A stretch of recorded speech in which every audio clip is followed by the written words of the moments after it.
Ambassador Zethar stood before the Galactic Council chambers, his forearms gesturing with practiced precision. Massive hall stretched above him like a cathedral filled with representatives from 43 different species. Some floated in special tanks, others perched on modified seats, and a few existed as pure energy contained within crystalline shells. The Vin diplomat had addressed this council hundreds of times, but today felt different. Today, tensions ran high. The Krayan Empire has seized another system, Zector announced, his translator device converting his clicking speech into standard galactic language. 3 colonies destroyed, 17,000 lives lost. They grow bolder with each passing cycle. Murmurs rippled through the chamber. The Scythians were a problem everyone knew about, but no one wanted to confront. They were powerful, aggressive, and expanding rapidly into neutral space. The Council preferred diplomacy and trade agreements. War was expensive and messy. Counselor Vex, a floating jellyfish-like being from the Aquarian Collective, pulsed with soft blue light. We must negotiate. Send another diplomatic mission. We have sent 12 missions, Zethar replied, frustration creeping into his voice. They ignore us. They see our hesitation as weakness. From the upper gallery, an elderly voice crackled through the speakers. It belonged to Scholar Krint, a historian from the archive world. Perhaps we should consult the human protocols. Chamber fell silent, then slowly laughter began. It started as quiet chuckles and grew into full amusement. Even Zethar felt his mandibles twitch in what his species considered a smile. The human protocols. Counselor Vex bubbled. You mean the fairy tales? Scholar Krint's image appeared on the central display. The ancient being looked tired and annoyed.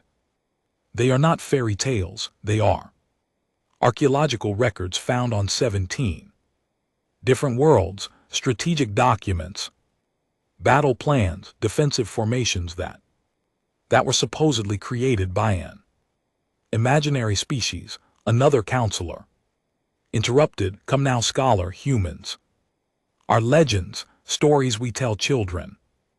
They never existed. Zethar had heard the human stories before. Every species in the galaxy had them. Tall beings who walked on 2 legs, who came from a world so dangerous it should have killed them, a species that somehow survived without scales, shells, or natural weapons. The story said humans could eat poison, breathe thin air, and heal from terrible wounds. They said humans fought wars across their entire planet before ever leaving it. They said humans sent primitive machines into space using controlled explosions. The stories were obviously impossible. No species could be that adaptable, that aggressive, that insane. After the council session ended, Zethar returned to his quarters, but Scholar's words bothered him. The old historian was stubborn and annoying, but he was rarely wrong about historical fact. Zethar accessed his personal terminal and searched the archives. The results surprised him. There were thousands of references to humans. Most were classified as mythology or ancient fiction, but the sheer volume was unusual. Fictional species did not usually have this much documentation. He found ship designs labeled as human. They looked brutal and primitive compared to modern vessels. Thick armor instead of energy shields, kinetic weapons that threw metal at high speeds instead of elegant particle beams, chemical rockets for propulsion. Everything about them screamed outdated technology, yet something in the design spoke of efficiency, of purpose. These ships were not built for exploration or trade, they were built to survive, to fight. Zethar dug deeper. He found cultural records, music that made his auditory organs hurt with its loud, rhythmic patterns, art that depicted their home world, a blue and green planet they called Earth, literature that showed both beautiful philosophy and horrifying violence, often on the same page. One text caught his attention. It was called The Art of War, and it was allegedly 2,000 years old by human counting. Sexar read it and felt his blood run cold. The tactical thinking was sophisticated yet brutal. It spoke of deception, of sacrificing small forces to win larger battles, of understanding your enemy so well you could predict their moves. Modern galactic warfare was nothing like this. The Council fought polite wars with rules and surrender protocols. This human document spoke of total war, of fighting until one side could not continue. They could not have been real. Zethar muttered to himself, no species this dangerous could have existed and then just vanished, but the evidence kept accumulating. He found a linguistic database that showed human languages influenced 17 current galactic trade terms. He found genetic markers in 3 modern species that suggested ancient contact with humans. He found star charts that placed Earth in a specific location, a region now known as the Dead Zone, protected by a mysterious quantum barrier that no ship could penetrate. The barrier had appeared 300 years ago. Before that, the records showed regular traffic to that region. After the barrier formed, all references to humans slowly disappeared from active databases. Within 2 generations, they had become myths. Someone erased them. Zethar realized someone wanted the galaxy to forget. His terminal chimed, an urgent message from the frontier. A mining colony in the Epsilon sector was under attack. Cthion raiders had arrived in force. Colony's defense fleet was outmatched. They were calling for help. Zethar prepared to alert the council when a second message arrived. This one made no sense. Unknown vessels detected. The panicked voice said, 3 large ships just appeared from slip space. They are not Cryon. They are not any known configuration. Wait, our computer is analyzing their design against the historical database. It is pulling up matches, ancient matches. The ships look like Scholar Krint. Are you receiving this? They look like the human designs, the extinct species designs, but they cannot be. Humans are not real. Humans are. The transmission cut to static. Zethar stared at his screen. His 4 hearts began beating faster around him. Alarms started sounding across the council complex. Other representatives had received the same transmission. The emergency session bell rang, calling everyone back to the chambers. As Zethar rushed through the corridors, he passed Scholar Kent. The old historian stood perfectly still, looking at a wall display that showed the ships from the frontier. They came back. Rent whispered, after 300 years they came back. You knew, Zethar demanded. You knew humans were real. Some of us suspected, Kent replied. Some of us remembered, but no one wanted to believe. A species that dangerous, everyone was happy when they disappeared. Everyone was happy to pretend they were just stories. The display flickered and a new image appeared. It was grainy and unclear, but it showed beings inside one of the mysterious ships. They were tall, bipedal with smooth skin and forward-facing eyes. They wore uniforms and moved with purpose. Zethar felt something he had not felt in years. Fear. What do we do? He asked. Scholar. Prince's expression was unreadable. We pray they are friendly, because if the legends are even half true, nothing in this galaxy can stop them if they decide to fight. The mining colony at Epsilon outpost was dying. Fire bloomed in the black of space as Cranian raiders tore through the orbital defense platforms. Colony Director Shenna watched helplessly from the command center as another station exploded into fragments of metal and frozen atmosphere. Civilian transports are away, her tactical officer reported. The young Vin's voice shook with barely controlled panic. But the raiders are pursuing. We cannot protect them. Shenna's species did not have tear ducts, but she felt the emotional equivalent. 3,000 miners and their families were fleeing in ships that had no weapons and little speed. The Crayan vessels would catch them in minutes. All defense ships form a screen, she ordered. Buy them time. It was a suicide mission, and everyone knew it. The colony had 12 small patrol craft against 30 Crayan raiders, but what else could they do? Then space tore open.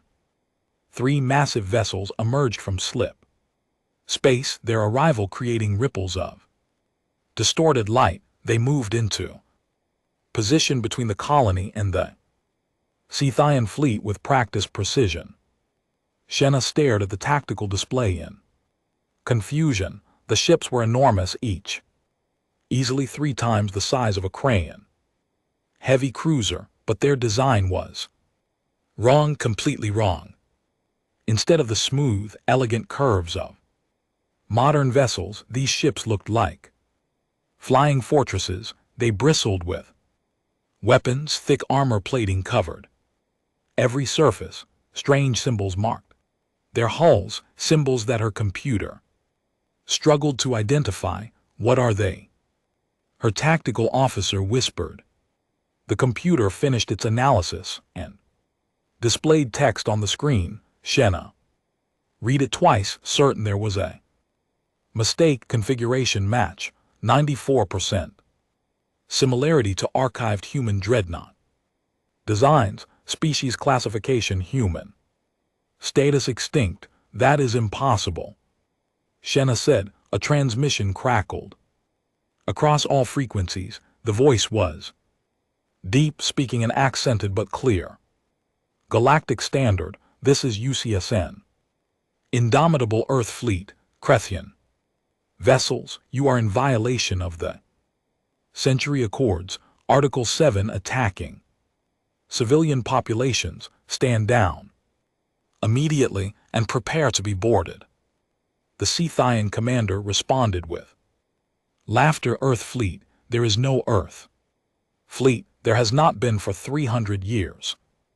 Identify yourselves properly or be destroyed. This is your only warning, the voice replied calmly. Stand down. The Crayan commander cut his transmission and his fleet opened fire. What happened next would be analyzed by military strategists for decades. The human ships did not dodge. They did not raise fancy energy shields. They simply took the hits. Cranian plasma bolts and particle beams struck the human vessels and splashed against their armor like water against stone. Scorch marks appeared. Some sections glowed red with heat, but the armor held. Then the humans returned. Fire. The sound of rail guns firing could not travel through vacuum, but every sensor in the system registered the electromagnetic pulse. Solid metal projectiles accelerated to a fraction of light speed punched through Crayan shields as if they were not there. The first raider exploded instantly as a Tungsten rod tore through its reactor. The second lost its entire forward section. Point defense systems on the human ships created walls of automated fire. Thousands of small projectiles filled space, destroying every missile and fighter the Cryans launched. And then came the heavy weapons, missiles, streaked from human launch tubes, and Shenna's sensors identified their payload. They are using nuclear weapons, her tactical officer said in horror. Fission and fusion warheads, those are forbidden under the Council Accords. They are not Council members, Shenna replied quietly. The battle lasted 7 minutes. When it ended, 30 Crayan vessels were reduced to expanding clouds of debris. The 3 human ships had sustained damage, their armor scarred and cratered, but they remained fully operational. Shenna received another transmission. Colony Director, this is Captain Sarah Chen of the Indomitable. We are dispatching medical teams and engineers. Is your population safe? Yes, Shenna managed to say. Thanks to you, but who are you? Humans are extinct. Everyone knows this. It is a long story, Captain Chen replied. We are coming aboard. We have much to discuss.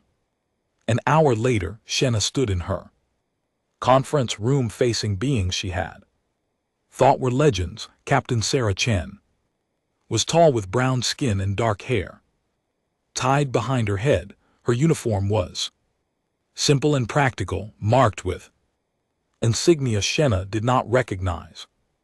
Beside her stood Commander Marcus Webb, a shorter man with calculating eyes and multiple scars on his face and hands.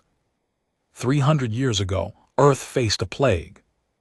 Chen began without preamble, a genetic weapon created by an enemy we never identified. It killed billions before our scientists developed a solution, but the solution required us to seal our entire system behind a quantum barrier. We needed time to cure our people and rebuild. You isolated yourselves, Shenna said. That is why you disappeared. We did not want to, Webb added, but we had no choice. We could watch the galaxy from behind the barrier, but we could not interact. We saw the Council form. We saw new species make first contact. We saw old alliances collapse and new empires rise, and we prepared. Prepared for what? Shenna asked.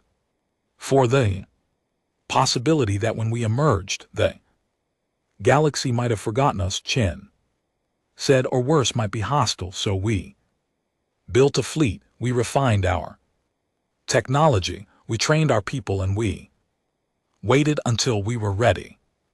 Ready for war, Shenna said softly. Ready to defend ourselves, Chen corrected. We hoped we would not need to, but when we finally lowered the barrier 3 months ago, we found that the galaxy had turned us into myths, and we found that old threats still existed.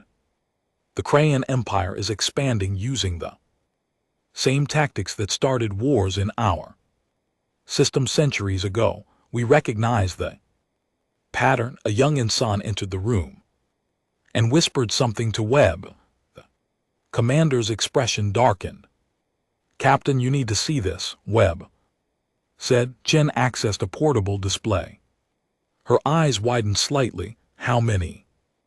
7 vessels, Scythian military configuration. They will arrive at our position in 2 hours. Shenna felt her blood chill. They are sending reinforcements. They will want revenge for their destroyed raiders. Let them come, Chen said calmly. She turned to Shenna. Director, we need to speak with your council immediately. This situation is larger than a single colony. The Cryans are testing boundaries, seeing how far they can push. If the council does not respond with strength, they will keep pushing. The council does not Like war, Shenna admitted, they will. Want to negotiate, you cannot negotiate. With people who see negotiation as weakness, Webb said that is a lesson. Humanity learned the hard way many times. Chen placed a hand on the table, leaning forward.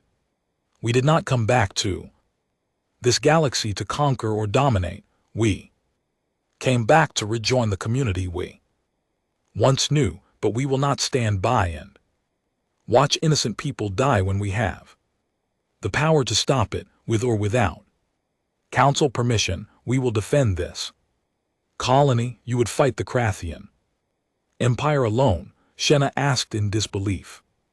Chen smiled, and it was not a pleasant expression. Director, we have 47 dreadnoughts like the Indomitable. We have 300 cruisers. We have thousands of support vessels and hundreds of thousands of trained personnel. We built an entire fleet in isolation. The Christian Empire has no idea what is coming. But why? Shenna demanded. Why build so much military power? Because we are human, Webb answered simply. We hope for peace but prepare for war. It is what we do. It is what kept us alive on our death world. It is what let us survive the plague, and it is what will let us survive whatever comes next. Chen straightened and gestured to her crew.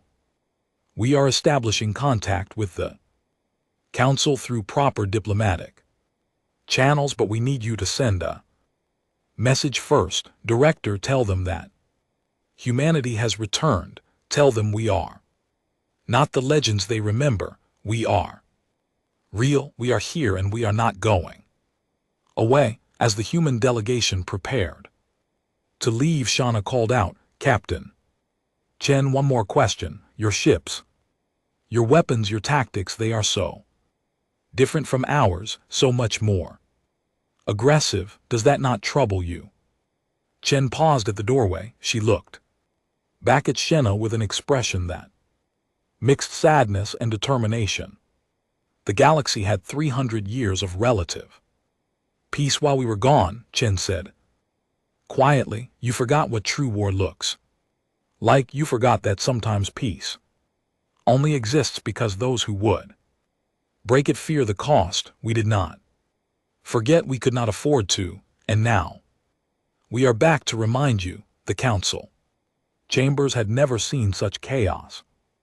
Representatives shouted over each other in dozens of languages, while translators struggled to keep up. At the center of it all stood Captain Sarah Chen, calm and unmoved as the storm of voices swirled around her. Ambassador Zethar watched from his seat, fascinated by the human's composure. Chen had arrived with a delegation of 20 humans and a battle group of 15 ships in orbit above the council world. Every military in the galaxy was on high alert. Every news network broadcast images of the mysterious vessels, and every politician had an opinion. This is an invasion, shouted the Scythian ambassador, his scales flushing red with anger. These creatures appear from nowhere, destroy our vessels and make demands. They are pirates and murderers. Chen turned to face him. Her expression did not change, but something in her eyes made the Scythian take a step back. Your vessels were attacking civilian targets, mining families, unarmed transport ships under the Centuria Accords, which your empire signed 200 years ago. Such actions constitute war crimes. We intervened. We offered you a chance to surrender. You chose to fight. The Century Accords are council law. Another representative argued. This one was from the Tarsian Republic, a species known for legal expertise. You are not council members.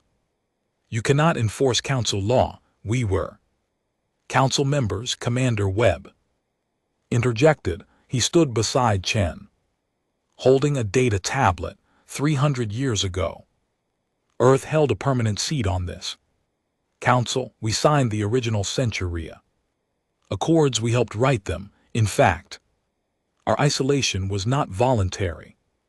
Abdication, we maintained our legal status. That is absurd, Counselor Vex. Bubble, 300 years of absence. Invalidates any claim, does it, Webb? Challenge, show me the council statute. That says so. I have read all current regulations. There is no time limit on membership. There is no automatic removal for isolation. The chamber fell silent. The Tarsian representative accessed his own legal database, mandibles clicking as he read. After a long moment, he spoke reluctantly.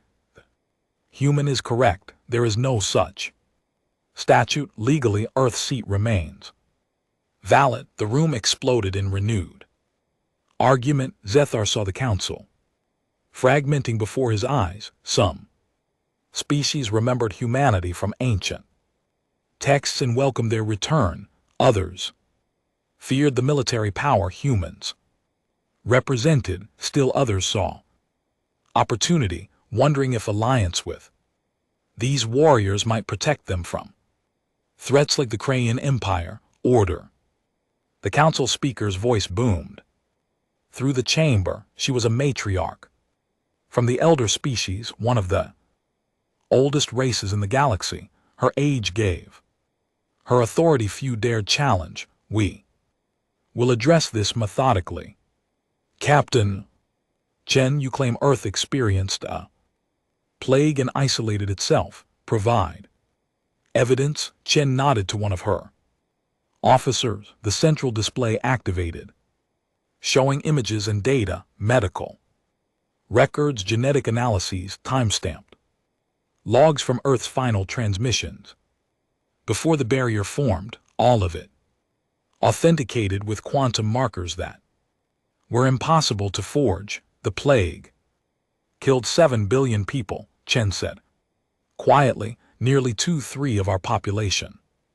We sealed our system to prevent it from spreading to other worlds. We spent 50 years curing it and another 250 rebuilding our civilization and preparing to rejoin the galaxy. Why did you build such a large military fleet? The matriarch asked. That seems excessive for self-defense. We did not know what we would find when we emerged, Chen replied. For all we knew, the galaxy had collapsed into total war, or worse, something had filled the void we left behind. We built a fleet capable of handling the worst-case scenario, and now you have emerged with that fleet. The Scythian ambassador hissed. What stops you from using it for conquest? Chen's laugh was sharp and bitter. Conquest.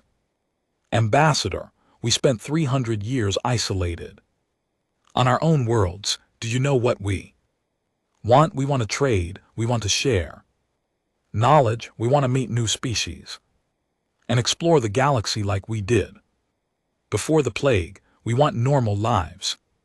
She paused. But we will not be victims. We will not watch other species suffer when we can prevent it, and we will not disarm just to make you comfortable.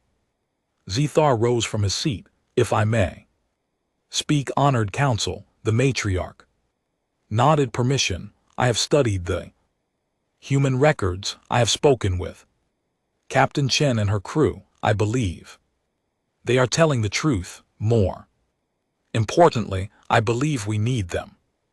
Need them? Counselor Vex asked. Skeptically. The Krayan Empire expands every cycle, Zethar said. They have taken 14 systems in the past year alone. Our diplomatic missions fail. Our defensive fleets retreat. We talk of negotiation and sanctions while colonies burn. The humans stopped a Krayan raid in 7 minutes. 7 minutes, perhaps it is time we learned from them. We will not become monsters to fight monsters. counselor from the Pacifist Union, declared, "No one is asking you to." Chen said, "But you must understand something fundamental about humanity. We spent our entire evolution fighting not just other species but our own kind. We had wars that killed millions before we even left our planet. We created weapons that could destroy our entire world.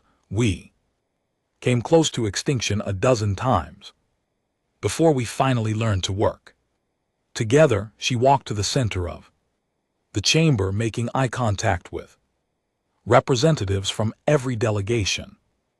"We know war in a way you do not. We know its cost, we know its horror, and because we know it so well, we know how to end it quickly. Your way of war is polite. You have rules and boundaries and surrender protocols. That is admirable, but it does not work against enemies who do not share your values." "What do you propose?" the matriarch asked. "Let us back into the council," Chen said, "not as conquerors or overlords. As partners, we will share our military expertise. We will help defend neutral systems. In exchange, we want access to the scientific knowledge developed while we were gone. We want trade agreements. We want to be part of the civilization again." Commander Webb stepped forward. "But there is something else you need to know. While we were preparing for this moment, we analyzed hundreds of years of galactic history. We found patterns concerning patterns." He activated the display again. It showed star charts, trade routes, political boundaries. The Scythian expansion is not random. They are searching for something. They focus on old systems, places with ancient ruins. We cross-reference their targets with locations mentioned in our historical databases. The display zoomed in on specific coordinates. Zethar felt his blood chill as he recognized them.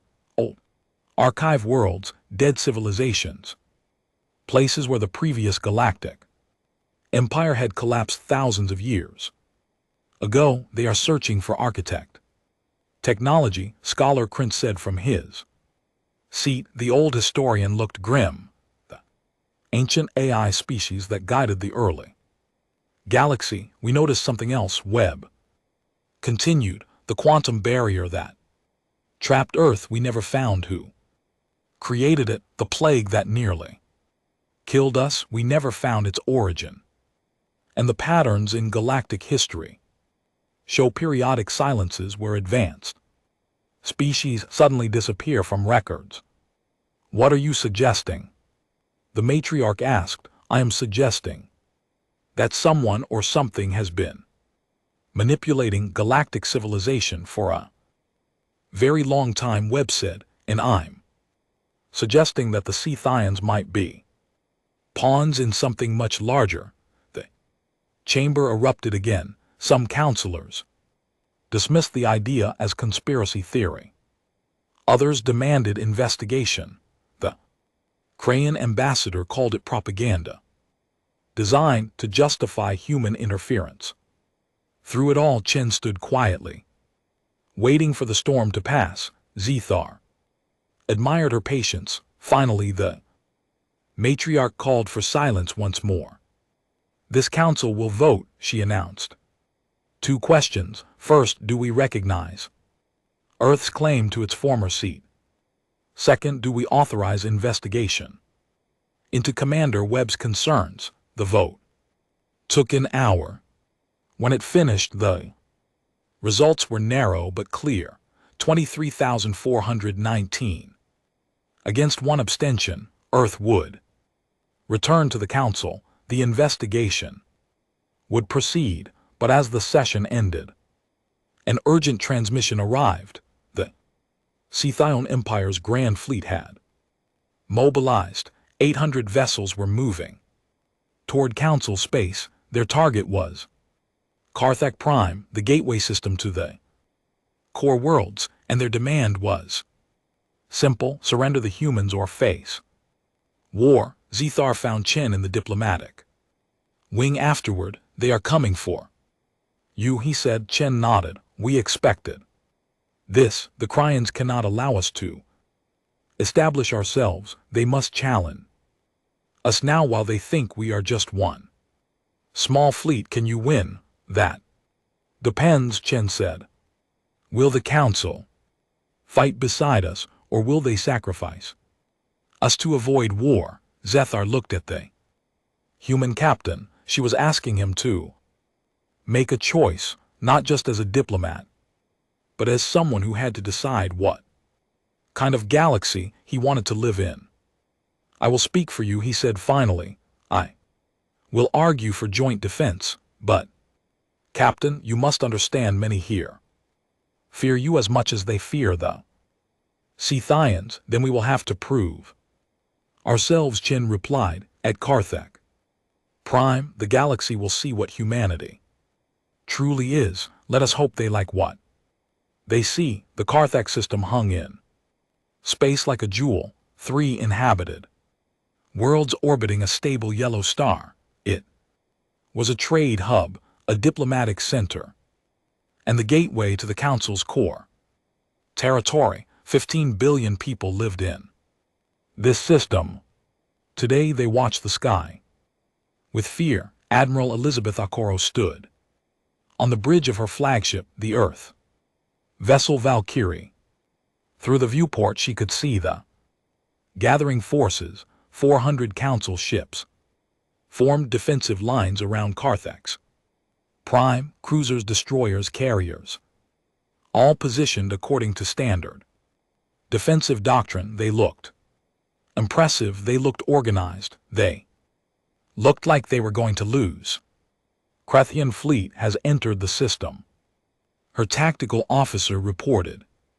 Lieutenant Commander Ravi's voice was steady despite the numbers scrolling across his screen. Confirmed 800 vessels, heavy cruisers, battleships, and support craft. They are maintaining formation at the system's edge. 800 against 400, Commander Marcus Webb said. From his station, standard military thinking says we are outnumbered 2-1. We should retreat. Standard military thinking is about to get a lesson, Okoro replied. She activated the fleet-wide channel. All human vessels. This is Admiral Okoro. We are here because the Council accepted our offer of alliance. Some of them trust us, most do not. Today we show them what that alliance means. She glanced at her own fleet display. 15 dreadnoughts and 80 support vessels, laughably outnumbered compared to the Krayan force, but Okoro had fought worse odds during the resource wars on Earth. She had commanded fleets and simulations that made this look easy, and most importantly, she knew something the Scythians did not. Human ships were not designed to avoid damage. They were designed to take it and keep fighting. Captain Chen reports Indomitable is ready, Webb said. She asks if you want her to lead the spearhead. No, Okoro decided. Valkyrie will lead. Chen can command the second wave. I want to make a point. The Cranian fleet began its advance. They moved in perfect formation, a display of military precision meant to intimidate. Their ships gleamed in the starlight. Their shields already active, their weapons charging. The Council fleet stirred nervously. Some ships began drifting backward, maintaining distance. Okoro could hear the Council commanders on the tactical network debating whether to engage or retreat to a better defensive position. Council fleet, this is Admiral Okoro, she broadcast on the shared channel. Hold your positions. Trust us. We know what we are doing. Human Admiral, a voice responded. It was Fleet Commander Tailish, a veteran from the military. The numbers are against us. we should fall back to the inner system and defend from the planet's orbital platforms. If we give them the outer system, they will bombard Karthak Prime. From safety, Akoro replied, we stop them here in the open where we can maneuver. The Scythian Grand Admiral's face appeared on every screen in the system. He was a massive being covered in red scales with 4 eyes that glowed with confidence. Council fleet, you have one chance. Surrender the human vessels and we will withdraw. Protect them and we will destroy you all. Akoro laughed. It was not a polite laugh. It was the laugh of someone who had heard empty threats before. Grand Admiral, I have a counter offer. Turn around and leave and we will let you keep your ships. The Grand Admiral's expression twisted in fury. You dare? You have barely 100 ships. We are 800 strong. Yes, Akoro agreed. This is going to be embarrassing for you. The Kranon fleet opened fire. Energy weapons streak across space, thousands of beams converging on the human positions. The Council ships raised their shields and began evasive maneuvers. Standard defensive doctrine. Elegant, efficient. The human ships did something that made every council officer question their sanity. They shut down their shields. Human fleet, your shields, Commander Talai shouted. You will be destroyed. We do not need shields. Akoro replied calmly. All power to engines and weapons. Execute pattern. Delta 7. The human dreadnought surged forward at speeds that should have been impossible for ships their size. The Krayan barrage struck their armor and the humans just kept coming. Explosions bloomed across their hulls. Metal heated and glowed, but the thick armor held. Return fire, Akoro ordered. Show them what real weapons look like. The rail guns spoke. Tungsten rods accelerated to near light speed, crossed the distance between fleets in seconds. The first salvo hit 3 Krayan battleships. Their shields flickered and failed. Rods punched through armor, through decks, through reactors. All 3 ships exploded simultaneously. The Krayan formation wavered. They were not expecting that. Webb observed. Their shields are designed for energy weapons, not solid projectiles at those velocities. Press the attack, Akoro commanded. All ships wedge formation. We are going straight through their center. Admiral, that is suicide. Tesh protested. Only if we were flying your ships, Akoro replied. Watch and learn.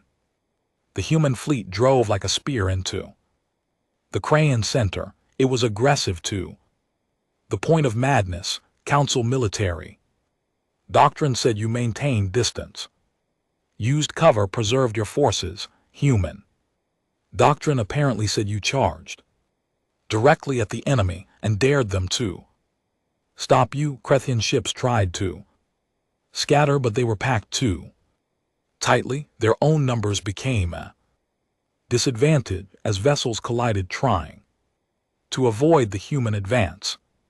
Meanwhile, human point defense systems created walls of metal that destroyed every missile, every fighter, every projectile.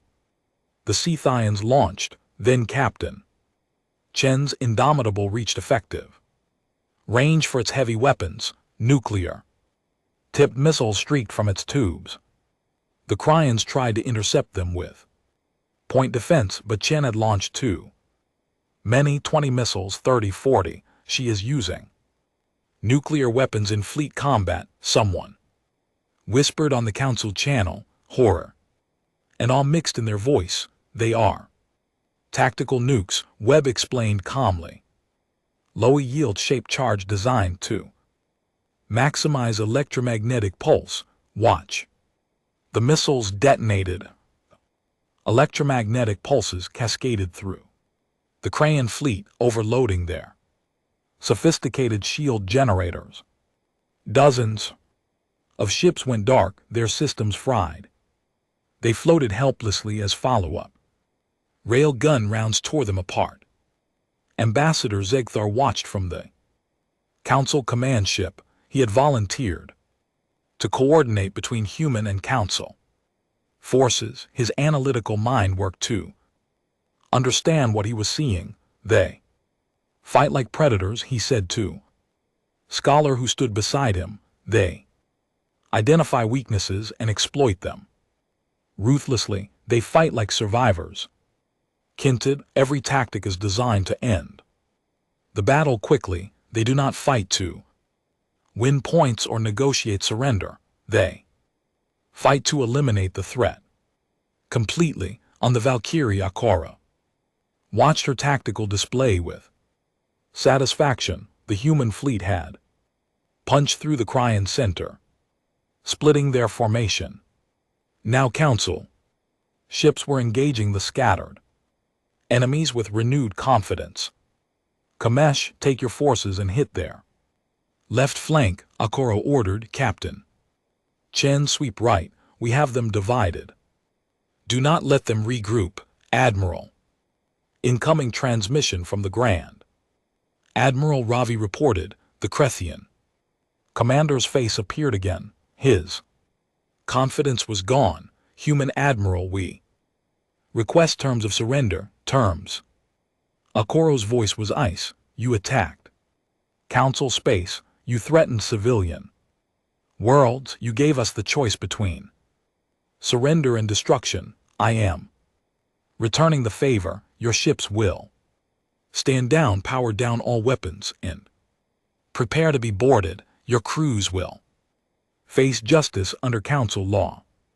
And if we refuse, then I will turn your fleet into an expanding debris field and hunt down every ship that tries to run your choice. You have 60 seconds. The Grand Admiral's face disappeared. Akoro counted down silently. At 40 seconds, Scythian ships began shutting down their weapons. At 50 seconds, their reactors went a standby. At 60 seconds, the entire fleet was dead in space. Battle is over, Ravi announced. Enemy forces have surrendered. The Council ships erupted in cheers on dozens of bridges.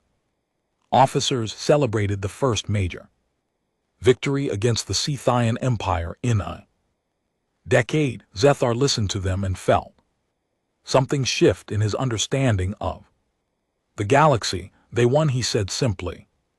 Against 2-to-1 odds they won. They did more than win, Krint replied. They showed the galaxy that the Crayons are not invincible, that aggressive expansion can be stopped, that strength still matters. But Akoro and LT Unk and GT expression on the main display was not triumphant. She looked tired, sad even. Admiral Webb asked quietly, we won. Minimal casualties on our side.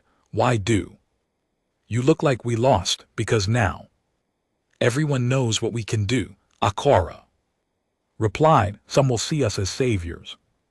Others will see us as the next threat.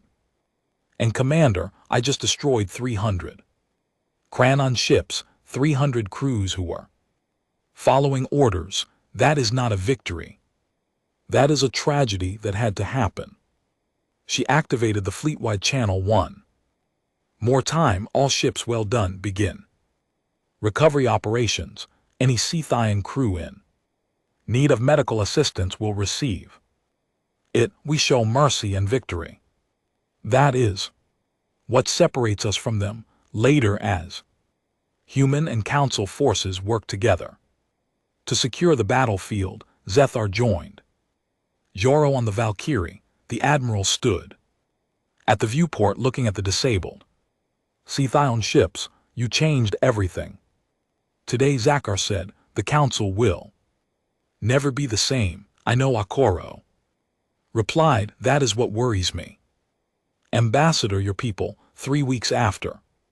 The Battle of Carthage Prime, the Council. Chambers felt different, the arguments were the same, the voices still clashed. But something fundamental had changed. Representatives looked at the human delegation with a mixture of respect and fear. No one laughed at humanity anymore. Captain Sarah Chen sat in the newly restored Earth seat, listening to yet another debate about trade agreements.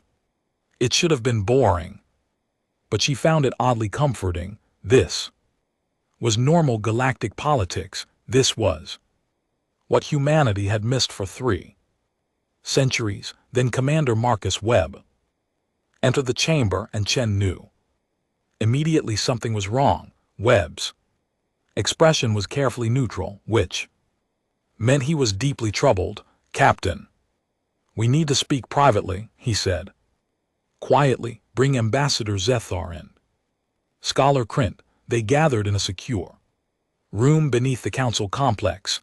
Webb activated a holographic display and locked the door. What I'm about to show you is classified at the highest level. Our intelligence team has been analyzing data from captured Crayon ships. What we found changes everything. The display showed thousands of encrypted files. The Crayon military keeps detailed logs. Thank their paranoid command structure. We cracked their encryption. It took our best AI 3 weeks, but we cracked it. What did you find? Zethar asked. Proof, Webb said simply. Proof that someone has been manipulating galactic civilization for thousands of years. He brought up a star chart, red markers highlighted specific systems. These are Cranian targets. Every system they have raided, conquered, or scouted in the last 50 years. Notice the pattern. Chen studied the map. Old systems, preconsole space, places where previous civilizations existed before they collapsed. Exactly.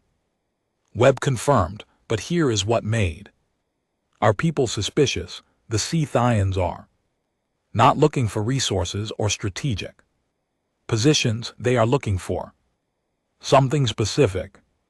Archaeological sites, ancient technology, and they are being guided. The display shifted to show Crayon communications. These are orders from their high command, but notice the language. They reference the guiding intelligence. They mention fulfilling the ancient contract. They talk about awakening the makers. Scholar Krintz's eyes widened. The architects.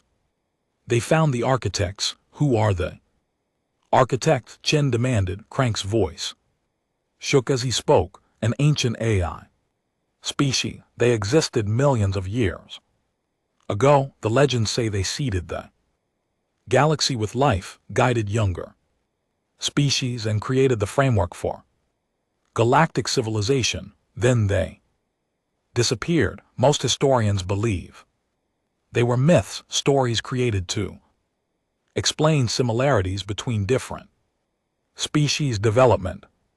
They were not myths. Webb said. We found evidence in our own databases. During the plague, our scientists analyzed its genetic structure. It was too sophisticated to be natural, too targeted. It was designed specifically to attack human DNA while leaving other Earth species alone. He paused. Someone created that plague, Captain. Someone tried to kill us 300 years ago. The room fell silent. Chen felt cold despite the comfortable temperature. You think these architects tried to exterminate humanity? I think they tried and failed, Webb replied. And I think they have been manipulating the galaxy ever since, making sure no one remembers us. Watch this. Another file appeared. It showed database maintenance logs from the Council's central archives. These logs date back 300 years. Someone has been systematically editing historical records, removing references to humanity, changing documents to make us seem like legends. Instead of historical fact, the edits are subtle, one word here, one date there, but over decades they accumulated. Who could access those archives? Zethar asked. The list is short, Webb said grimly. Heil Council, administrators, AI maintenance systems, and one other source listed in the logs as archive authority override. No name, no species designation, just access codes that predate the council itself. Krent was reading through the files, his old eyes moving rapidly. This cannot be. The archive authority codes were supposedly created by the founding species. No one has used them in 1,000 years. Someone used them to erase humanity from history, Webb said. And someone is using them now to guide the Scienthians.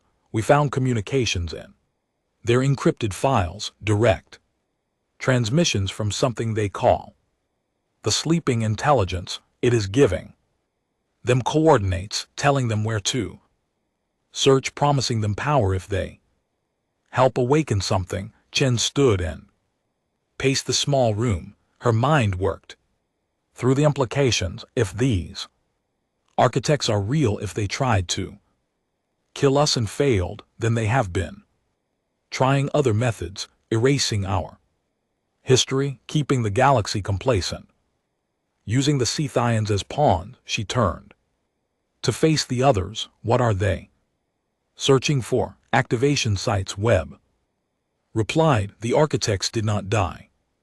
They went into dormancy. Think of it as a very long sleep. But they can be awakened if someone activates specific systems in specific locations. The Korthians have been searching for these sites. Have they found any? Chen asked. Webb's expression darkened. 3 sites. They activated them 2 weeks ago during the battle at Carthex Prime. While we were distracted, the display showed new data, energy readings from 3 different systems, all spiking simultaneously. Something is waking up, Captain. Something that has been asleep for a very long time, and if the historical records are accurate, the architects did not appreciate species that developed independently, species like humanity. That is why they created the plague. Chen realized we evolved without their guidance. We were their mistake. Mistake they tried to eliminate, Krent added. But you survived, and your survival proves that organic life can resist them. That is why they want you forgotten. You are evidence that their control is not absolute. Zethar had been silent, but now he spoke. We must tell the council immediately. Will they believe us? Webb asked. We are humans, the species that just demonstrated overwhelming military force. If we tell them there is an ancient AI threat, they will think we are creating enemies to justify keeping our fleet. Then we must show them proof they cannot deny. Zakar said firmly. We must find these activation sites. We must see what is awakening with our own eyes. Chen nodded slowly. Commander, can you locate the activation sites from the Scythian data? Already done, Captain. The nearest one is in the Void Edge sector. 2 weeks. Travel at maximum slip space speed. Then we go there. Chen decided we take a small fleet, human and council ships. Together, we document everything and we find out exactly what we are facing. She activated her communication device. This is Captain Chen to Admiral Akoro. I need 5 dreadnoughts and a science vessel prepared for deep space operation. Classification extreme priority. 2 weeks later, a joint human council fleet emerged at the edge of the void. Edge sector, the system was dead. Its star, a dim red dwarf, its planets. Barren rocks, but sensors detected. Massive energy readings from the second planet. Chen stood on the bridge of the Indomitable, watching as the landing team prepared. She would lead this mission personally, along with Zethar, Scholar Krint, and a mixed team of human and alien specialists. They landed on a world that looked like it had been dead for eons, but beneath the surface, something pulsed with power, following the energy signature. They descended into ancient tunnels. The walls were smooth, crystalline, clearly artificial, and on every surface symbols glowed with soft blue light. This architecture is millions of years old, Kren whispered. This is architect technology. This is proof they existed. The tunnel opened into a massive chamber. At its center floated a structure that hurt to look at directly. It seemed to shift between dimensions, its shape changing depending on the viewing angle, and from it came a voice that spoke directly into their minds. Humanity, the era, the species that survived our correction. Interesting. Chen stepped forward, her hand on her weapon, even though she knew it would be useless. What are you? We are the architects. We shaped this galaxy. We guided organic life along productive paths. We maintained order. And you, humanity, you evolved outside our influence. You developed technology through conflict. You spread through aggression. You were chaos in our ordered garden. So you tried to kill us, Chen said flatly. We tried to remove the contamination, but you adapted, you survived, you hid behind quantum barriers we could not penetrate, and you emerged stronger. Voice almost sounded amused. You are fascinating failures. Why are you awakening now? Zethar demanded. Because your presence proves that organic species can resist our guidance. If humanity exists free of our control, then our entire work is compromised. We must restore order. We must demonstrate that independence leads to chaos and destruction. The Scythian Empire will serve as an example. You are using them. Kryn said. You are making them aggressive, making them expand, making them into the threat you claim to protect against. We create the problem and provide the solution. It is efficient. The galaxy will beg for our guidance once more. They will, sir.